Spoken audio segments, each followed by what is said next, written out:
അപ്പോൾ ഗൈസ് ഞാനിത് ടെമുന്ന് വാങ്ങിയിട്ടുണ്ടായിരുന്ന ഒരു ഐബ്രോ പെൻസിലാണ് കേട്ടോ. ഇത് ഞാൻ വാങ്ങാനുണ്ടായിരുന്ന കാരണം ഇതിന് 50 പെൻസേ ഉണ്ടായിരുന്നുള്ളൂ. അതുപോലെ തന്നെ അത്രയും ക്വാളിറ്റിയാണ് പ്രതീക്ഷിച്ചിട്ടുണ്ടായിരുന്നത്.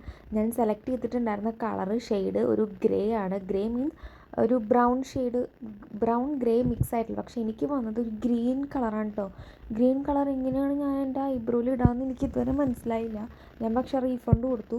നിങ്ങൾക്ക് അറിയുമെന്ന് എനിക്കറിയില്ല. ടെമുന്ന് നമ്മൾ സാധനങ്ങൾ വാങ്ങിക്കഴിഞ്ഞാൽ ഡ്രസ്സല്ല, അല്ലാതെയുള്ള സാധനങ്ങൾ നമ്മൾ ഒരുമിച്ച് ഇപ്പം നമുക്ക് എന്തെങ്കിലും ഇഷ്ടപ്പെടായക അല്ലെങ്കിൽ നമുക്ക് വേറെ സാധനം വന്നതെന്നുണ്ടെങ്കിൽ നമ്മൾ റീഫണ്ട് കൊടുക്കുമ്പോൾ നമുക്ക് അവർ റിട്ടേൺ ചെയ്യേണ്ട ആവശ്യമില്ല. നമ്മളെടുത്തവർ ഒന്നെങ്കിൽ റീസൈക്കിൾ ചെയ്യുക അല്ലെങ്കിൽ നമ്മൾ യൂസ് ചെയ്യാനുള്ള രീതിയിലാണ് അവർ പറയുക. അപ്പോൾ അവർക്ക് ഈ സാധനം വേണ്ട. കണ്ടോ, ഈ ഒരു ഷെയ്ഡാണ് വന്നിട്ടുള്ളത്. പക്ഷെ അത് പരക്കുന്ന ഫെയ്ഡാവുന്നൊന്നും ഉണ്ടായിരുന്നില്ല കേട്ടോ. ഞാൻ ഈ ഒരു കളർ എങ്ങനെയാണ് നമ്മൾ പുരികത്തിൽ അപ്ലൈ ചെയ്യുക ഐബ്രോ പെൻസിലായിട്ടെന്നുള്ളത് എനിക്കിപ്പോഴും അറിയില്ല. സോ ഇതിൻ്റെ ലിങ്ക് വേണ്ടവരെന്തായാലും ലിങ്ക് ഒന്ന് കമൻറ്റ് ചെയ്തോളൂ കേട്ടോ.